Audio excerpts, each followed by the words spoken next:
বছর শেষে পর্দা মাতাতে আসছেন দর্শক নন্দিত অভিনেত্রী জয়া আহসান। শুক্রবার মুক্তি পাচ্ছে তার অভিনীত সিনেমা নকশি কাঁথার জমিন। প্রয়াত কথা সাহিত্যিক হাসান আজিজুল হকের বিধবাদের কথা গল্প অবলম্বনে নির্মিত হয়েছে সিনেমাটি।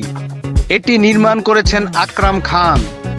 সিনেমা প্রসঙ্গে জয়া আহসান বলেন, মুক্তিযুদ্ধের এ সিনেমাটি বিজয়ের মাসে দর্শকদের দেখানো উচিত বলে মনে হয়েছে আমাদের, তাই এটি আজ মুক্তি দেয়া হচ্ছে।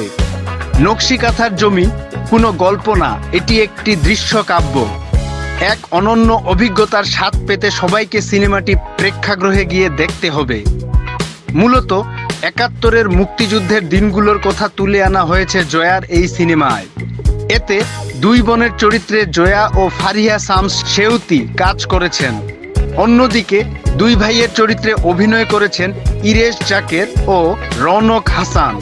গুরুত্বপূর্ণ আরও দুই চরিত্রে দেখা যাবে দুই ভাই দিব্যজ্যোতি ও সৌম্যজ্যোতিকে।